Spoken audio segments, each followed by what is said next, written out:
तो दोस्तों उम्मीद है कि आपने अब तक एवेंजर्स एंड गेम देख ली होंगी और शायद आपके दिमाग में भी इस मूवी से रिलेटेड काफी सारे सवाल होंगे, जिनमें से एक सवाल ये है कि कैप्टन अमेरिका ने थॉर का हथौड़ा कैसे उठाया। म्यूनिर एक ऐसा हथियार है जिसे थॉर के अलावा कोई हिला भी नहीं सकता। उसे कैप्टन ने न सिर्फ उठाया बल्कि उसकी पावर्स का यूज भी किया। इसीलिए आज हम जानेंगे कि कैप्टन अमेरिका ने म्यूनिर और उसकी शक्तियों का इस्तेमाल कैसे किया। तो आइए देखते हैं।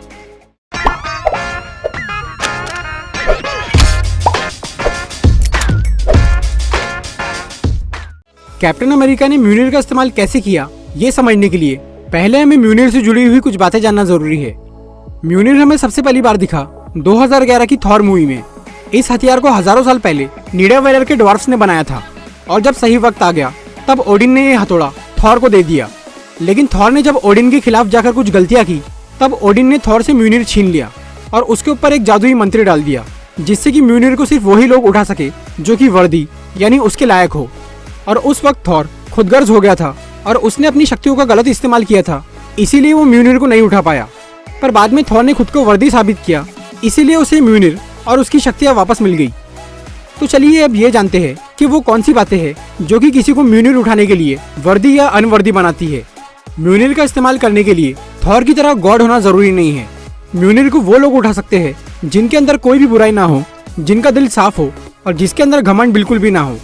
और सबसे खास बात ये कि जो दूसरों के लिए खुद को कुर्बान कर सकता है। जब थॉर अपने फायदे के लिए म्यूनिर को उठाना चाह रहा था तब वो उसे हिला भी नहीं सका, लेकिन जब उसे अपनी गलतियों का एहसास हुआ और उसने दूसरों के लिए अपनी जान दांव पर लगा दी तब थॉर वर्दी बन गया और वो म्यूनिर को उठा पाया। कैप्टन अमेरिका ने म्यूनिर कैसे उठाया, इसका रीजन बहुत सिंपल है। कैप्टन के अंदर भी वो सारी क्वालिटीज है जो कि वर्दी होने के लिए जरूरी है। कैप्टन अमेरिका की पूरी जिंदगी सुपर हीरो की तरह गुजरी है। कैप्टन का दिल साफ है और उनके अंदर रत्ती भर भी घमंड नहीं है। और सबसे बड़ी बात ये कि वर्ल्ड वॉर 2 के टाइम पर कैप्टन ने पूरे शहर को बचाने के लिए अपनी जान दांव पर लगा दी थी और उसी वजह से उन्हें 70 साल तक बर्फ में जमे रहना पड़ा था। एवेंजर्स एंड गेम में भी कैप्टन पूरी यूनिवर्स की खातिर खुद की परवाह किए बगैर थैनोस के सामने खड़े हो गए, इसीलिए कैप्टन अमेरिका म्यूनिर उठा पाए। अब आप सोच रहे होंगे कि एवेंजर्स एज ऑफ अल्ट्रॉन में कैप्टन म्यूनिर क्यों नहीं उठा पाए थे। काफी टाइम से ये माना जा रहा था कि कैप्टन तब म्यूनिर इसीलिए नहीं उठा पाए थे क्योंकि उस वक्त कैप्टन ने टोनी से ये बात छुपाई थी कि बकी ने ही उसके माँ बाप को मारा है, और इसी बात को छुपाने की वजह से कैप्टन उस वक्त म्यूनिर नहीं उठा पाए थे। पर यह सिर्फ एक फैन थ्योरी थी, इसका एक्चुअल रीजन कुछ और है। रिसेंटली एवेंजर्स एंड गेम के डायरेक्टर्स ने यह एक्सप्लेन किया है कि एज ऑफ अल्ट्रॉन में कैप्टन म्यूनिर क्यों नहीं उठा पाए थे। रूसो ब्रदर्स ने अपने एक इंटरव्यू में यह बताया कि कैप्टन अमेरिका हमेशा से ही पूरी तरह वर्दी है। एज ऑफ अल्ट्रॉन में कैप्टन ने जब म्यूनिर को उठाने की कोशिश की थी तब कैप्टन को ये समझ में आ गया था कि वो उसे उठा सकते हैं, पर जब वो उसे उठाने ही वाले थे तब थॉर बहुत हैरान हो गया था। थॉर उस वक्त सबको ये दिखाना चाहता था कि उसके अलावा कोई भी म्यूनिर को नहीं उठा सकता, लेकिन कैप्टन को म्यूनिर उठाता हुआ देख थॉर के होश उड़ गए और कैप्टन को ये बात समझ में आ गई थी, इसीलिए उन्होंने जानबूझकर म्यूनिर नहीं उठाया ताकि सबके सामने थॉर की इज्जत कम ना हो। लेकिन एंड गेम में बात बहुत आगे बढ़ चुकी थी। थैनोस थॉर को मारने ही वाला था, इसीलिए कैप्टन के पास कोई और रास्ता नहीं था और उन्हें म्यूनिर उठाना ही पड़ा। और जैसे ही कैप्टन ने म्यूनिर उठाया तब थॉर ने ये कहा कि मुझे पता था। थॉर बहुत पहले से ही जानता था कि कैप्टन वर्दी है और वो म्यूनिर उठा सकते हैं। अब सवाल आता है कि कैप्टन ने म्यूनिर का इस्तेमाल करके बिजली का हमला कैसे किया।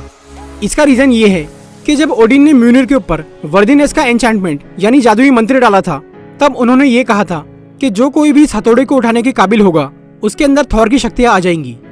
म्यूनिर को उठाने की वजह से कैप्टन के अंदर थॉर की जैसी शक्तियां आ गई थी, इसीलिए वो म्यूनिर से थॉर की तरह बिजली को काबू कर पा रहे थे। कुछ लोगों का ये भी एक सवाल है कि क्या स्टॉर्म ब्रेकर को उठाने के लिए भी वर्दी होना जरूरी है।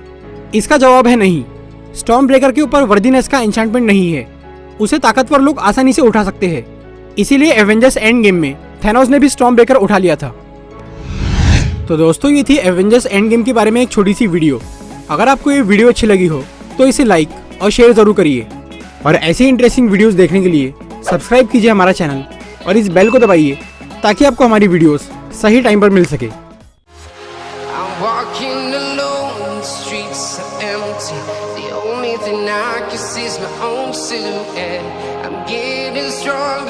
Step by step, the clock is ticking, but there's no time for me.